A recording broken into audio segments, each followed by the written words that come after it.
Assalamualaikum warahmatullahi wabarakatuh. Selamat pagi, salam sejahtera untuk kita semua. Hari ini tampilannya tersenyum lebar, sumringah, turut merayakan kebahagiaan dan kebanggaan yang dipersembahkan oleh skuad tim Garuda, tim nasional Indonesia yang bertandang ke Hanoi, Vietnam dengan mengalahkan tim tuan rumah skor 0-3. Patut kita bangga. Dan ini pencapaian diukir dalam sejarah sepak bola Indonesia. Hari ini di channel Deddy Sapa Teman kita akan melihat gol-gol yang terjadi di pertandingan semalam, juga sedikit ulasan-ulasan yang kadang-kadang menjadi informasi yang cukup penting di kita di channel Deddy Sapa Teman. Kita akan melihat gol-gol cantik itu.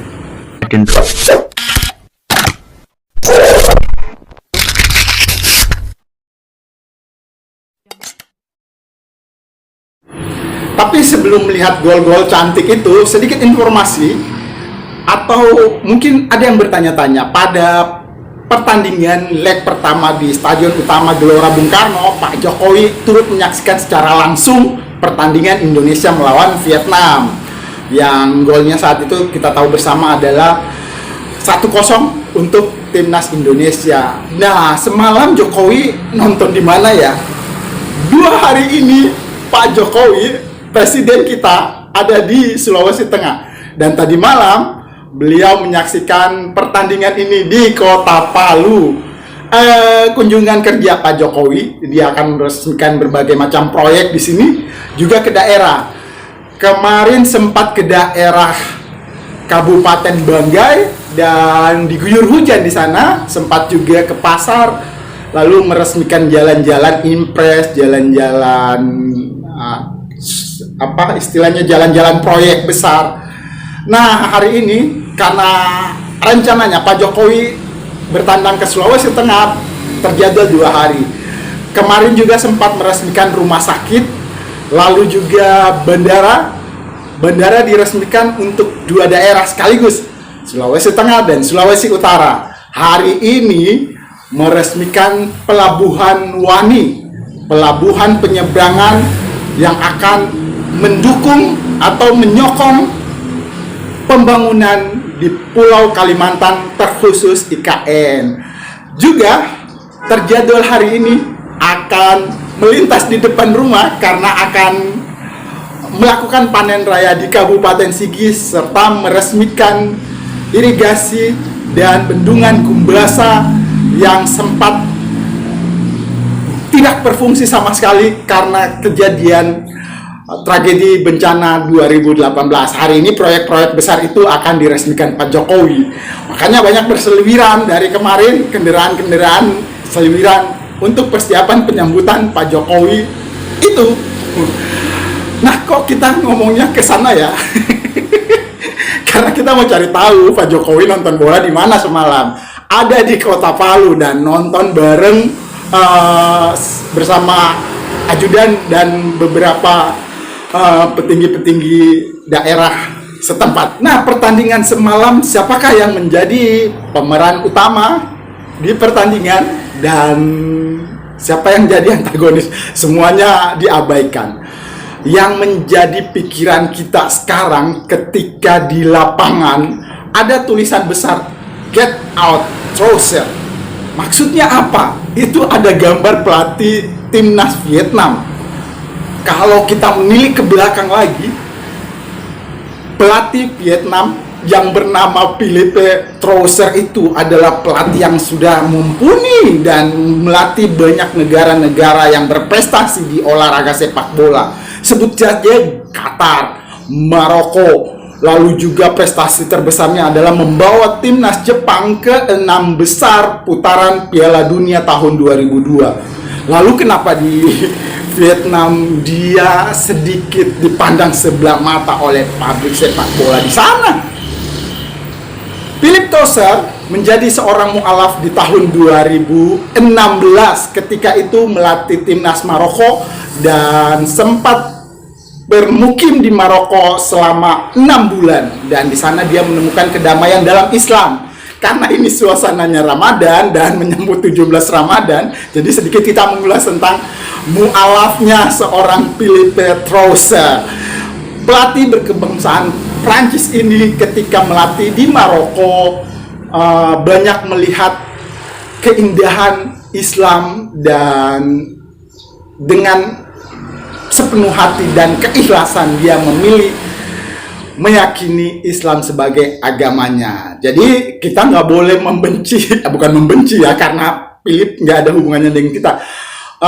Publik Vietnam, publik sepak bola di sana sempat meragukan kemampuan Philip Troussel dan kemungkinan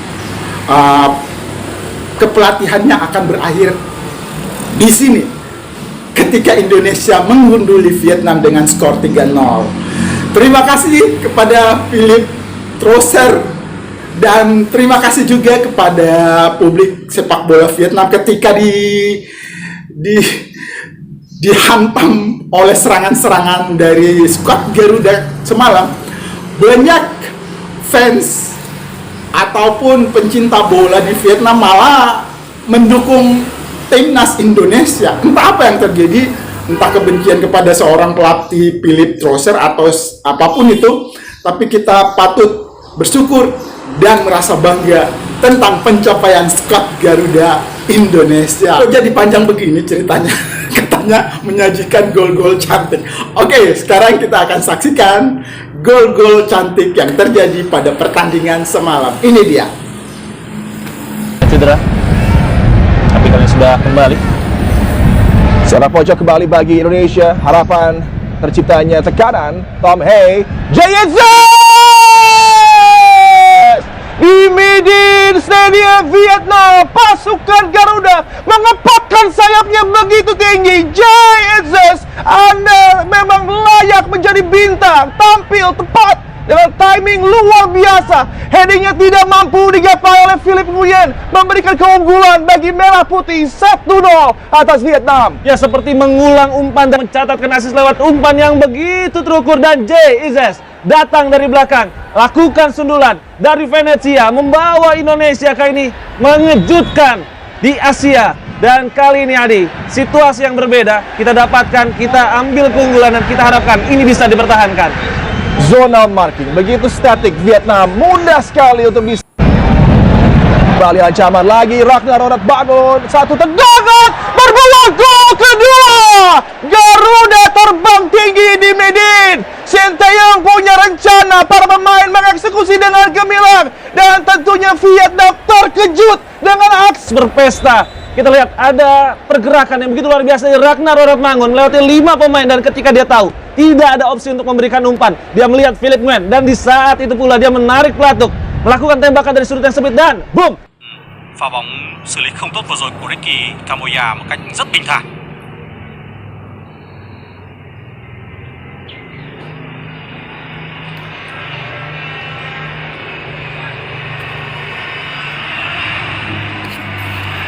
Thế độ bóng đã trúng cầu dọc và như vậy là đã có bàn thắng thứ 3, y hệt như tỷ số của 20 năm trước 3-0 tại sân Mỹ Đình.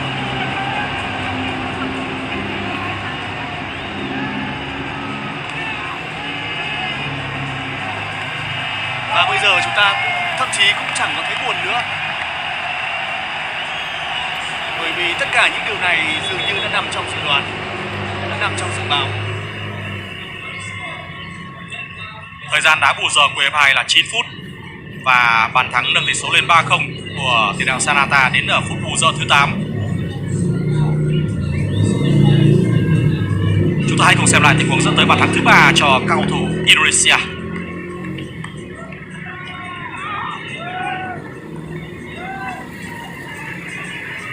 Sau khi Eki Maulana không tận dụng được thành công tình huống mà Sanata kiến tạo cho anh, thì anh đã lập tức có được cơ hội khi bóng bật cô dọc và tìm tới chính vị trí của Sanata.